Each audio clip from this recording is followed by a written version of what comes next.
Hello and welcome to today's class. Today we're going to be looking at slope and deflection of beams. Often when we're dealing with structures, we are interested in the failure of that structure, but that failure can obviously take many forms.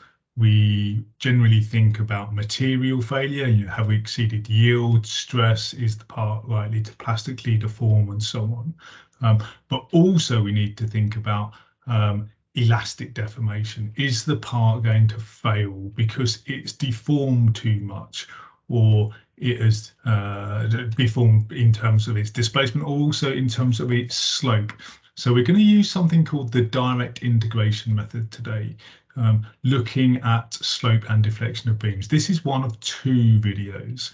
This first video, it deals with simple cases of deflections of beams. We'll be looking at four basic cases: a cantilever beam with a point load on it and a uniformly distributed load on it, and then we'll look at a simply supported beam with a uniformly distributed load and a point load on it. When our bending moment doesn't change along the length of the beam, we can use some simple cases such as those, or we can use something called the principle of superposition, and we'll also have a look at that today. Okay, so today's class, one of two classes. In the next class, we'll be having a look at something called Macaulay's method, which deals with situations where the bending moment changes along the length of the beam. If we find that we're introducing additional loads or additional supports as we go our way along the beam, how we would deal with that. Okay, so today's class, simple direct integration method for these simple cases and using the principle of superposition. The next class then dealing with more complicated loading on beams. Okay, so let's consider a structure, a beam, and if I draw my coordinate systems for that beam, let's say it's sat in this system here, sat in space. Let's call this the X direction and this the Y direction. So Y is my vertical direction, X is my horizontal direction. We've got the origin here. Okay, we'll then draw our structure in this position here. Let's call that A, B. Okay, so we've got some sort of beam sitting in this space, sat at position A, B. Okay, we're then going to apply some sort of loading such that that beam is deformed. And that deformed shape might look something like this. Okay, and let's call that A dash, B dash. Okay, so we've got this structure AB. We've applied some sort of loading. I don't know what that loading is. It's ended up in this position here, A dash, B dash. Okay, now let's put some points on that beam. Let's call this position C.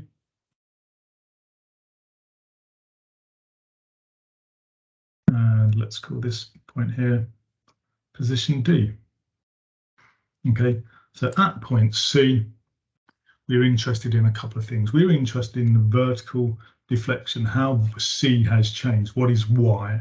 We're also interested in the slope at B. If I was to draw a tangential line there, okay, such that that angle, let's call this I. Okay, so the angle at C is I. Okay, that's the slope at point C. Okay, here we've got the curvature. This beam's clearly curved here. If I were to draw the center of curvature at that position there, for example, let's drop a line down here.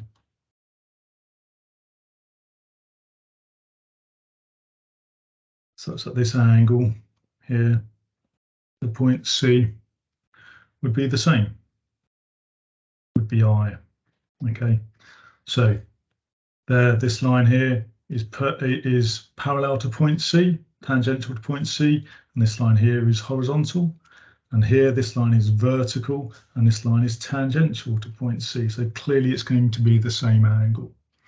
Okay, so that's at position C. Now let's consider position D. Position D is a small distance. Let's call that ds. A small distance along the beam. Okay, so this distance here would be ds. A small distance along the beam. Okay, and ds, if I drop down here onto my x-axis, ds goes dx meters along the x-axis, okay? And ds is also a small angle from point C, and let's call that di. And this radius of curvature, or this curved beam here, let's call that r. Okay, so r is my radius of curvature. Okay, so there's the situation. Okay, so we've got this beam AB. It's deformed into position A dash B dash. We're considering point C, which is at some slope, which we're calling I, some angle I. We're also considering point D, which is some small angle DI from position C, and the radius of curvature is R. So the slope at C, my slope at C, which we've called I, equals dy by dx. That's the definition of slope when we're dealing with the xy coordinates. So change in y divided by change in x. Clearly that's going to be I. We also know that ds, this distance here, is the same as dx for small angles. If I is small enough, ds is the same as dx. So ds equals dx. And we also know, if we were to consider this triangle here, let me redraw that.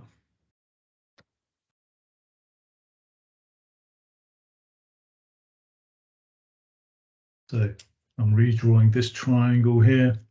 So this bit would be ds, this distance here. So point C would be here, point D would be here. They're separated by some distance, ds. This is angle is di, and this radius here is r.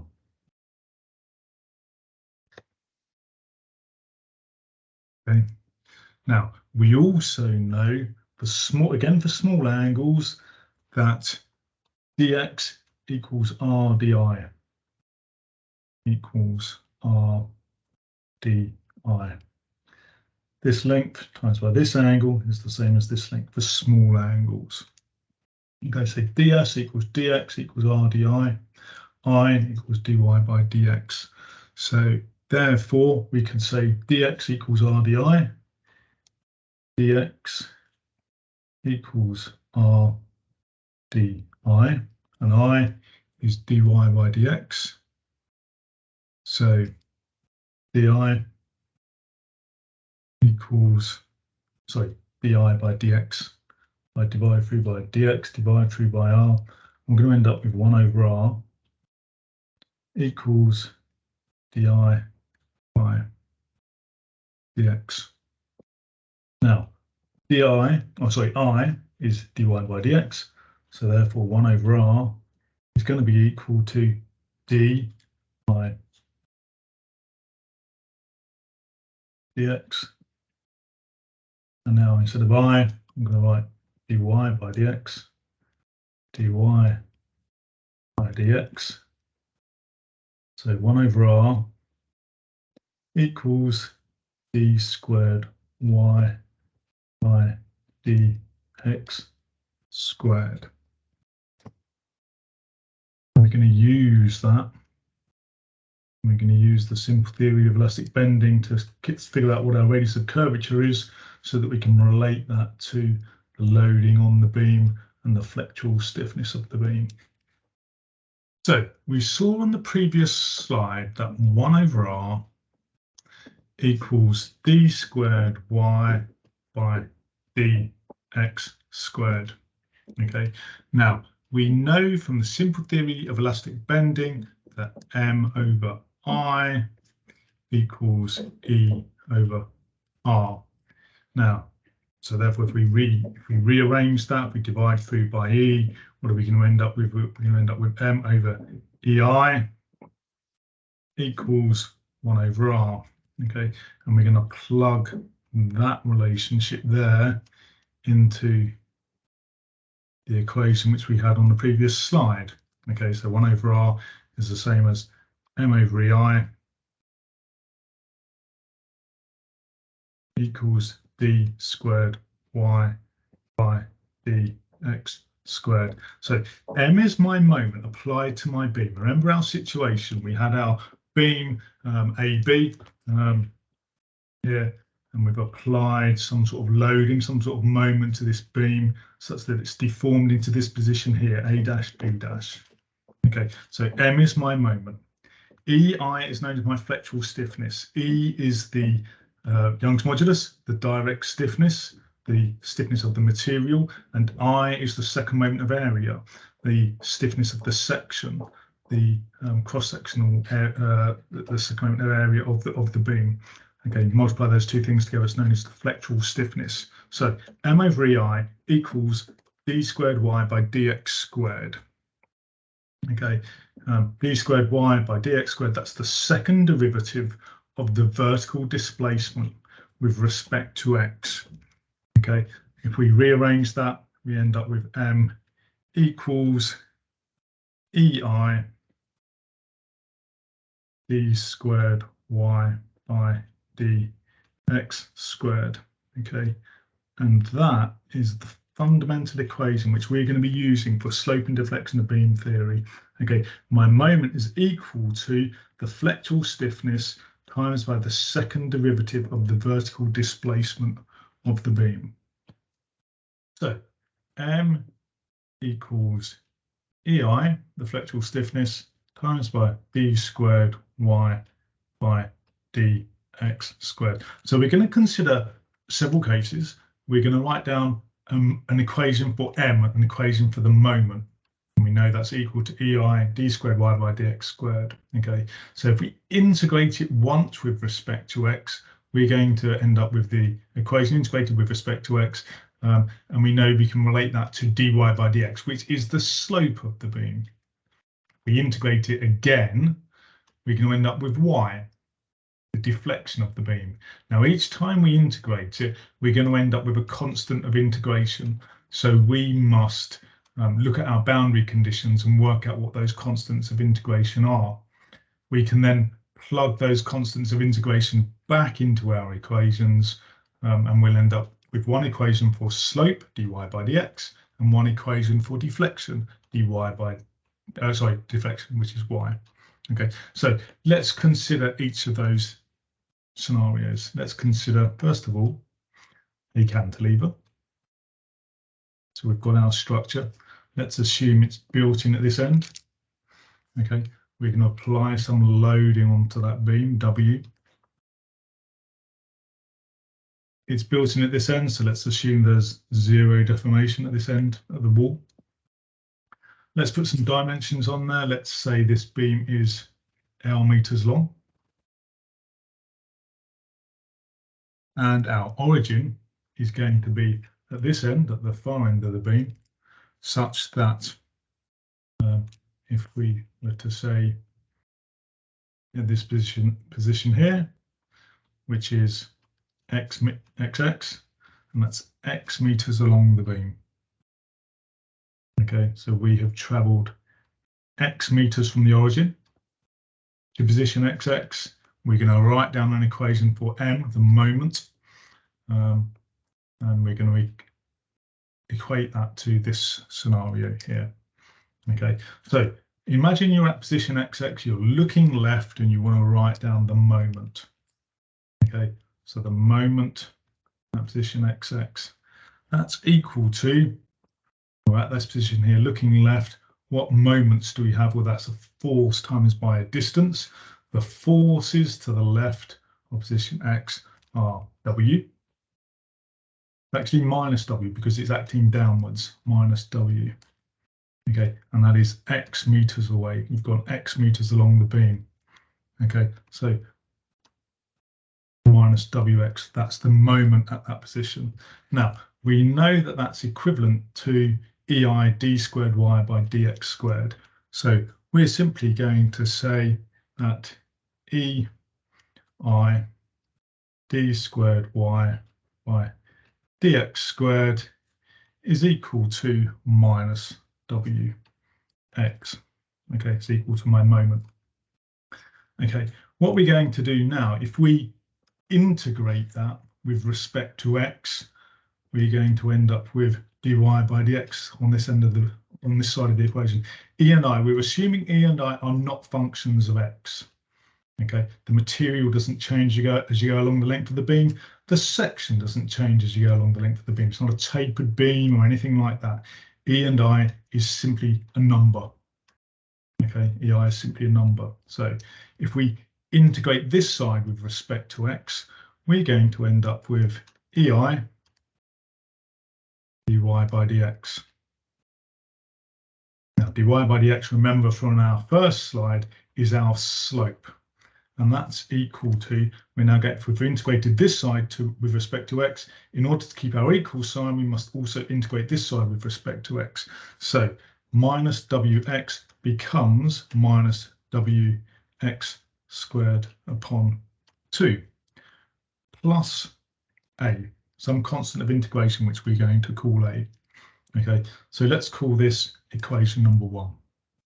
Okay, so that's assuming EI is a constant. If we were to integrate that again with respect to x, we'd end up with EI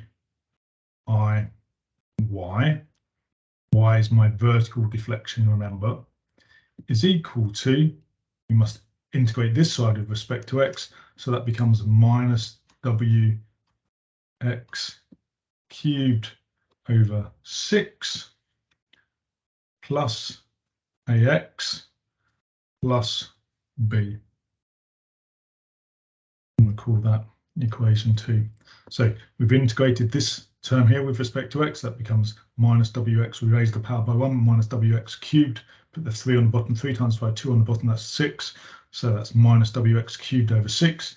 A becomes ax, and we've got another constant of integration there, b. Okay, so you can see there why it's called the direct integration method. We've integrated twice, actually. So there's my original term. We've integrated it once to get the slope. We've integrated it twice to get the deflection. Every time we integrate it, we get a constant of integration. It's called a in this equation. It's called b in this equation. Okay, we're going to have to look at the boundary conditions now to work out a and b. Okay, and then we can plug those back into equation 1 and equation 2. So we'll end up with this equation here for slope and this equation here for deflection. So let's figure out what those constants of integration are. Okay, in order to do that, we're going to look at our boundary conditions. We need to consider this original scenario, and we need to think, where do we know the slope or the deflection on that beam so that we can work out what these constants of integration are. Now, looking at that scenario there, we know the slope and the deflection at the wall here. Okay, now remember x equals 0 is at this end of the beam. Okay, so when x equals L, we're at this end of the beam. Okay, now if I were to draw the deformed shape of this beam, and I'm exaggerating here, this beam might look something like this. Okay, we're assuming it's built in at the wall. We're assuming the wall is infinitely stiff. We're assuming, therefore, there is 0 deflection at the wall, 0 deformation at the wall. Okay, this structure is going to come in and it's going to join the wall perpendicular to the wall. Okay, so this structure here is at 90 degrees. So what we're assuming is that at that point there, my slope is 0. Okay, so when x equals L, dy by dx equals 0. That's what we're assuming. That's my first boundary conditions.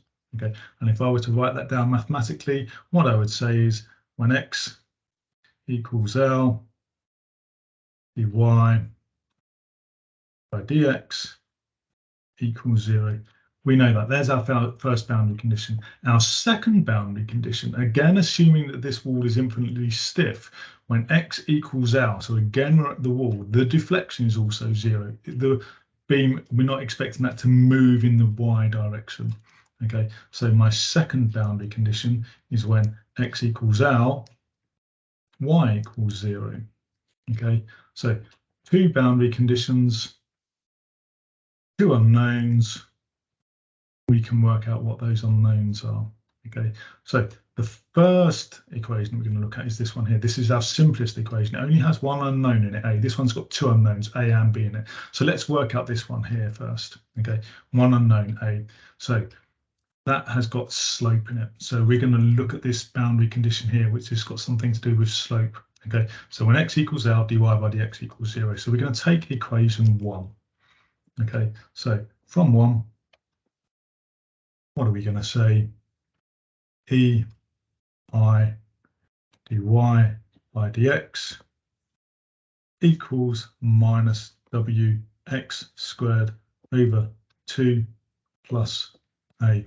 Okay, now dy by dx is 0, so therefore anything by times by 0 is 0, so we've got 0 here, is equal to minus w, x is L, remember, so this is L squared over 2 plus a. So therefore, move this over here, we're simply going to say a is equal to WL squared over 2. Okay, we've just found our first constant of integration. Okay, a is WL squared over 2. So we've got that. So what we can do now is we can look at our second equation, and we want to work out B this time. Now this equation has got something to do with deflection y, so we're going to use this boundary condition here, which has got something to do with y. Okay, so this time from equation 2, what are we going to say? We're going to say EIY equals minus WX cubed over 6 plus AX plus B. Okay, that's what that equation there says. Okay, so let's look at this boundary condition. If y is 0, EI times by y is clearly also going to be 0, equals minus W, x is L, so this time it's going to be L cubed over 6, plus A, we've just worked out what A is, plus WL squared over 2, that's what A was, times by x, x remember is L, so we can have L again, plus B.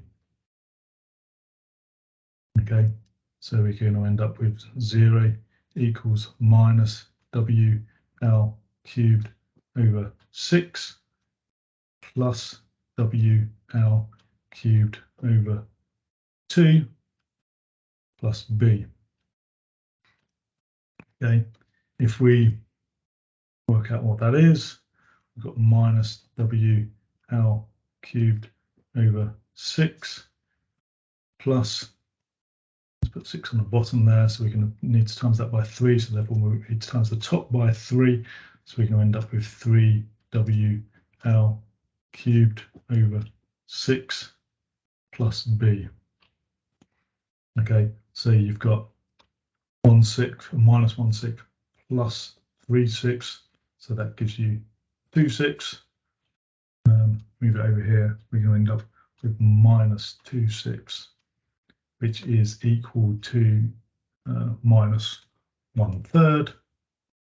Therefore, B equals minus WL cubed over 3.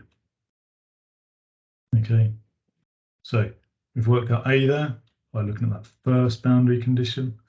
We've worked out B here by looking at that second boundary condition. Okay, what we can do now is we can plug A and B back into these equations. If we put A into here, we'll end up with an equation which tells me my slope.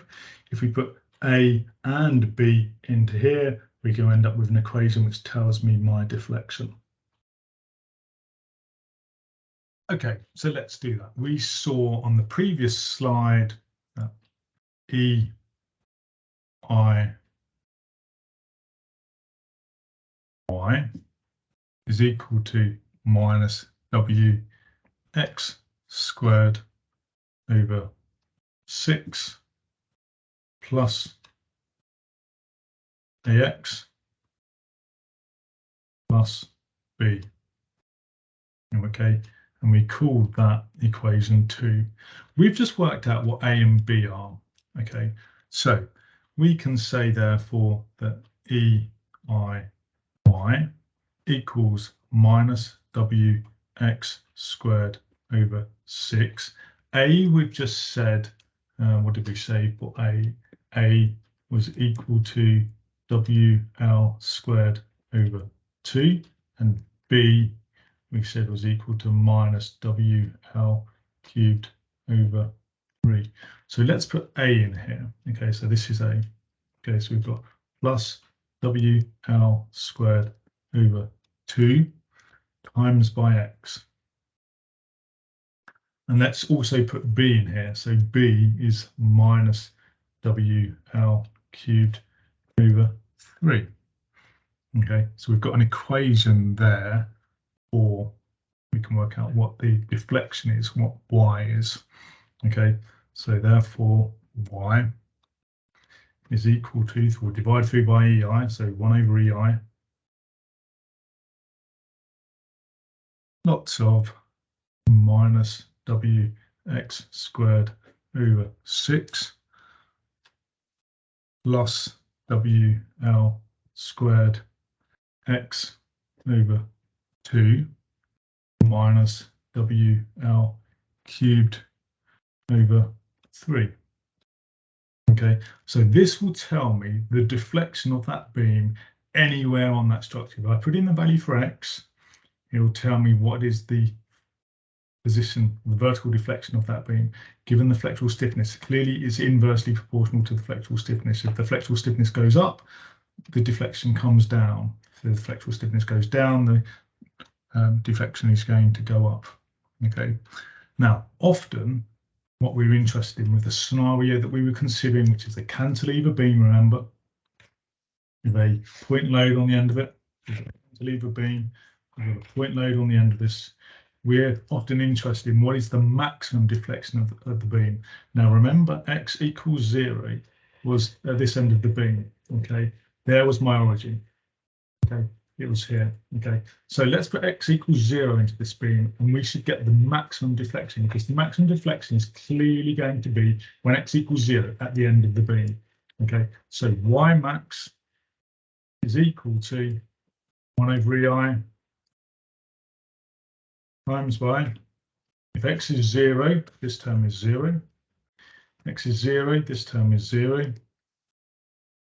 X is 0, actually it's not here, so we've got minus WL cubed over 3. So y max is equal to minus WL cubed over 3EI.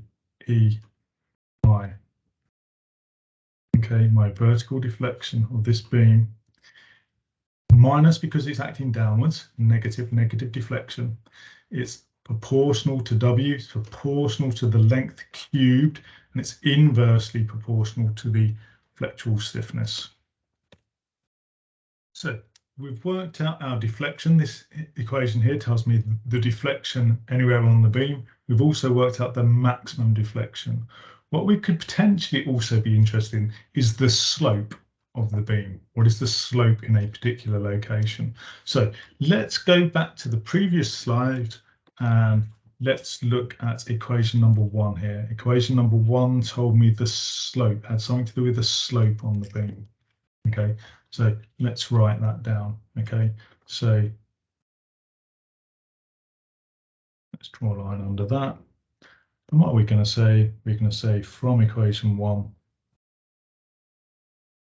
we had E I dy by dx equals minus wx squared over 2 plus a. Okay, now we've just worked out what a is, remember. Okay, so we can now put this into this equation here. And what would we get? We'd get E I dy by dx equals minus wx squared over 2 plus WL squared over 2. Okay, I'll just put A into there. Okay, if we was to now rearrange that, so we end up with an equation with for dy by dx, our slope, dy by dx. Clearly I've divided through by EI, so we can end up with 1 over EI on this side of the equation is equal to minus WX squared over 2 plus WL squared over 2. Okay, so again, this equation here, similar to this one, this one here, so this equation here tells me the deflection anywhere on the beam. This one here tells me the slope anywhere on the beam. If I put in a value for x, it'll tell me what is the slope in that location. And in the same way that we were often interested in what is the maximum deflection, we may be interested in what is the maximum slope. Okay, so dy by dx, the maximum slope, again, if we think about the deformed nature of this beam, so my beam looks like this, the maximum slope is also going to be when x equals 0 at this end of the beam, the maximum slope there. Okay, so maximum slope when x equals 0, so you've got 1 over EI. X is 0, so therefore that term is going to become 0. This term doesn't have x in it, so it's plus WL squared over 2. So my maximum slope, therefore, is equal to WL squared over 2EI. Okay, and that is my maximum slope, so dy by dx, maximum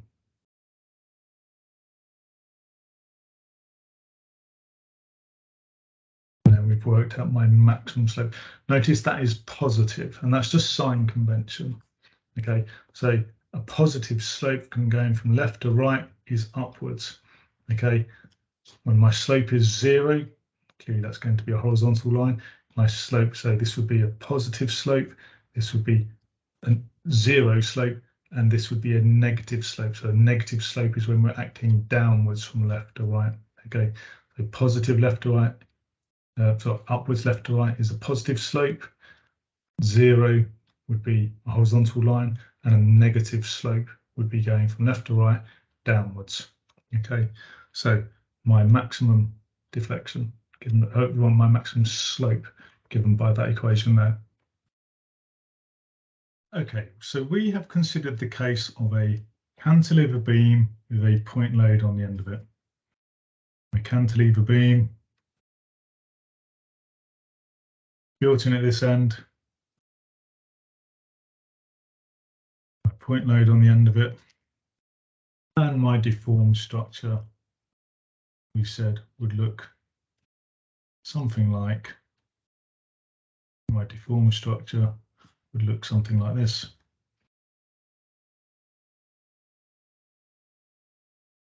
Okay, so built in at this end,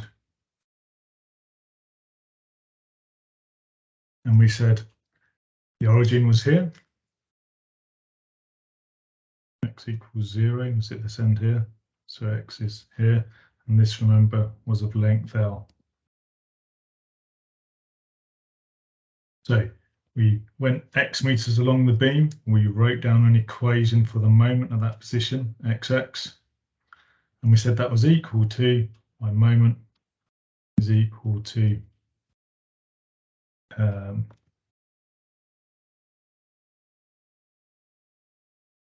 we said my moment was equal to EI d squared y by dx squared. Okay, so you wrote down my moment, and we said it's equal to the flexible stiffness times by the second derivative of the vertical deflection. Okay, so we needed to write down that moment equation, integrate it once with respect to x, and we ended up with the slope and a constant of integration. We integrated it again to get the vertical deflection. We ended up with another constant of integration. In order to work out what those constants of integration were, A and B, we looked at the boundary conditions, and we said, actually, we know the slope and the deflection of this beam. Okay, because this wall is infinitely stiff, because there's zero deflection there, zero deformation there, you would expect the slope to be 0 at the wall. So when x equals L, we're at the wall. So now x equals L, we said the slope was 0, dy by dx is equal to 0. And we also said when x equals L, my deflection equals 0. It shouldn't move either. Okay, so there's our first scenario. Now, our second scenario, let's consider what happens now if we've got this beam, this cantilever beam. It's built in at the wall again. Wall's infinitely stiff. We're seeing 0 deformation again at the wall. But this time, instead of the load being a point load on the end of the beam, let's consider a uniformly distributed load. So that load is spread out on the beam. Okay, W newtons per meter. Okay, that's my load. Okay, again, we're going to say when x equals 0, we're at this end of the beam. So there's my origin. This is L meters long. Okay. Now, my deformed shape is going to look the same, actually. And my boundary conditions are also going to be the same. However, when we write down my moment equation, we're going to have a different moment, because when we look to the left of that position, we've got a different loading mechanism on my beam. So we're going to start with a different moment equation. Okay, so therefore, when we integrate it once with respect to x, we'll get a different equation. When we integrate it twice with respect to x, we'll end up with a different equation. Okay, so my load is on top of the beam here. We're going to say the same boundary conditions. So when x equals L at the wall, dy by dx equals 0. And when x equals L, y equals 0. Okay, so it's the same, but we're going to start with a different moment equation. So therefore, we're going to end up with different equations for slope and deflection on this beam because the loading mechanism has changed. Okay, so that's the second scenario. Now, the third scenario, rather than having a cantilever beam, we're going to have a simply supported beam. So let's consider this scenario now, where we've got a beam, and instead of it being built in at one end, we're going to assume it's simply supported. So let's put a load here, support here, and a support here. Okay, let's assume we've got a UDL set on top of that beam.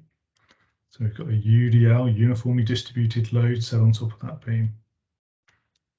Okay, again, we would assume that this is L meters long. And we are going to assume that the origin is at this end of the beam. So x equals 0 is here. Okay, so when x equals 0, we're here. When x equals L, we're here. Okay, now my deformed shape is going to be different this time. Okay, however, in order to understand what's going on, we're going to do the same thing. We're going to go x meters along the beam to this position xx. We're going to write down an equation for the moment equation. And my deformed shape is going to look something like this. There's my deformed structure. We've got some supports. We've got some loading on that structure. Okay, we're going to write down a moment equation at this position xx. We're going to integrate it once to get the slope. We're going to integrate it again to get the deflection. We're then going to have to look at the boundary conditions to work out what those constants of integration are. Now, when we do that, actually, there's 3 positions on this beam where we know something. When x equals 0, we know the deflection. Assuming these supports don't deform, our first boundary condition would be when x equals 0, y equals 0. When you're at this end of the beam, the deflection is 0. The vertical deflection is 0. The second boundary condition we'd know actually is when we're at this end of the beam. When x equals L, we've gone L meters along the beam. So when x equals L, y also equals 0. My vertical deflection is 0. And then the last boundary condition that we know is the slope.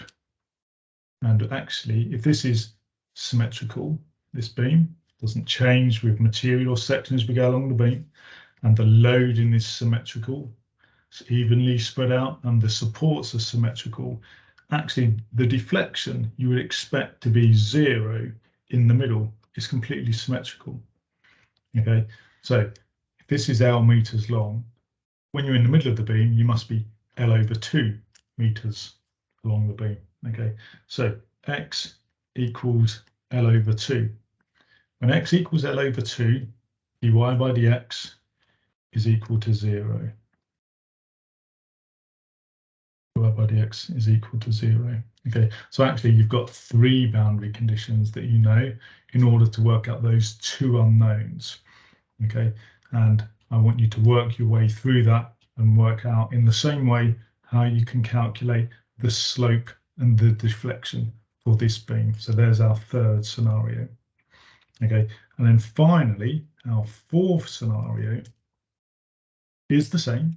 We've got a simply supported structure. However, this time, instead of it having loaded with a UDL, we're going to load it with a point load, and we're going to put that point load in the middle of that beam.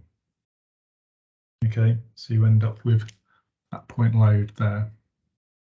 Okay, now this time, in order to simplify the equations that we get, this is L meters long, but we're going to say the origin is actually in the middle of the beam.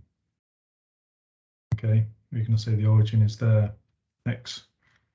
Okay, so my deformed shape is going to be the same as in the previous example. So my deformed shape would look something like this.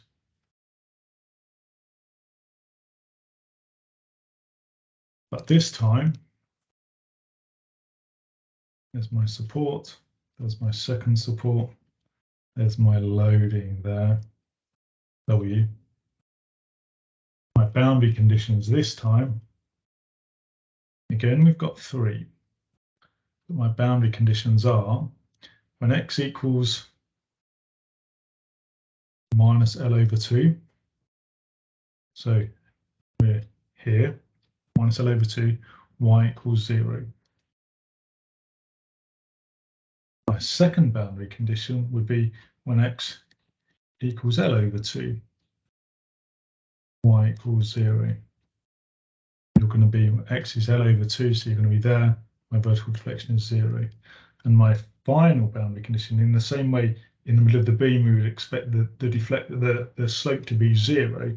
This time we're going to say when x equals 0, because remember that's the origin. When x equals 0, dy by dx equals 0. And by considering those 4 scenarios, and by considering these 4 boundary conditions, these 4 sets of boundary conditions, one for each scenario, and by taking the same approach that we took before, by taking our slope deflection of beam equation, integrating it once to get the slope, integrating it again to get the deflection. Each time we integrate it, we're going to end up with a constant of integration. And then in order to work out those constants of integration, let's look at the boundary conditions, work out what A and B are. That's what we've called our constants of integration. Plug those back into the equations, for one for slope, one for deflection. We can then write down an equation which tells me the slope or the deflection anywhere on the beam. Okay, so today, by considering this scenario here, we've shown that our slope and deflection of beam equation is basically given by this: EI d squared y by dx squared equals our moment. So if we take the second derivative of the vertical displacement to be equal to the moment when it's multiplied by the flexural stiffness, we can write down the function for the moment, the equation for the moment, at some point on the beam. And as long as that doesn't change as we go along the length of the beam, we can integrate it once to get the slope, and we can integrate it again to get the deflection. Each time we do that, we get a constant of integration, and we simply look at the boundary conditions to work out what those constants of integration are. Okay, now I've done that with a cantilever beam with a concentrated load at the end. I've shown that in this video. We've shown how our vertical deflection is given by this equation here, and our maximum deflection is given by this. And we've also shown how our slope is given by this equation here, and our maximum slope is given by this equation here. Now, these notes then go on and talk about the other 3 scenarios which I discussed: a cantilever beam with a uniformly distributed load given by slope given by deflection given by this, maximum deflection given by this, slope given by this equation here, the maximum slope given by this equation here. It talks about a simply supported beam with a UDL and goes through that in exactly the same way. And then a simply supported beam with a point load on the end of it, and it goes through that in exactly the same way. Okay, I want you to work your way through those examples and see if you can get to those equations. Now, I will also upload this handout here. This handout here takes you through those derivations, and you know, so do try them, but also, you know, have a look at the derivations which are laid out for you here. Okay, now we have looked at 4 basic scenarios then: a cantilever beam with a point load and a UDL, and a simply supported beam with a point load and a UDL. Now, you can use the principle of superposition to look at slightly more complicated scenarios. For example, if we have a cantilever beam with a point load and a UDL on it, let's look at the 2 individually. Let's look at a cantilever beam with a point load and then a cantilever beam with a UDL on it. Let's work out the deflection for both of those, and then the beam which has got both of those load cases combined will simply have the sum of those 2 deflections. So you can simply superimpose them. Okay, so that's what the principle of superposition is all about. These notes also then take you through a cantilever beam with a non-uniformly distributed load. Remember, I said in that scenario that I was just talking about, E and I were not functions of X. Here we've got a scenario where actually I does change as you go along the beam. That's there, to be honest, for your learning, for your information. I wouldn't expect you to go through that. At the end of that handout, then, there are some 6 examples there, and I want you to have a go at those. And again, the work solutions for those are in this PDF, which I will upload for you. Okay, so example number 1. 2, 3, and so on. Okay, have a go at those. We will also have a look at those in class. So if you've got any questions regarding any of those derivations or any of those questions which I've asked you to look at, we can discuss those in class.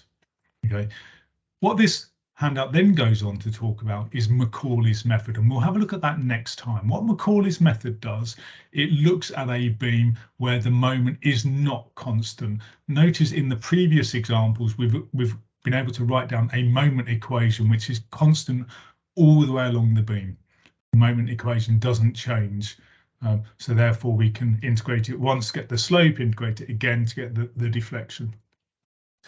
With Macaulay's method, the moment changes as you go along the beam. If we've got a slightly more complicated scenario of loading being introduced partway along the beam or boundary conditions being introduced partway along the beam, Macaulay's method enables us to cope with that. Okay, so we'll have a look at that next time. So the next video that I want you to watch, the next one in this series, is all about Macaulay's method. Okay, so dealing with those more complicated scenarios, we'll have a look at that next time. And again, at the end of that handout, then there are some examples which discuss more Macaulay's method. So in today's class, we've had a look at the direct integration method. I've derived a cantilever beam with a point load on the end of it. The equations for this scenario here. I want you to have a look at those other scenarios. We can discuss those in class if you've got any questions. We've also then talked about the principle of superposition and a cantilever beam with a non-uniformly distributed load. So have a look at the principle of superposition. And actually, I think, have a look at those. And like I say, in the next class, then we'll move on and we'll have a look at Macaulay's method. Okay, so if you have any questions regarding any of that, please speak to me in class or drop me an email or whatever. But other than that, I will see you next time. Okay, thank you. Cheers, bye.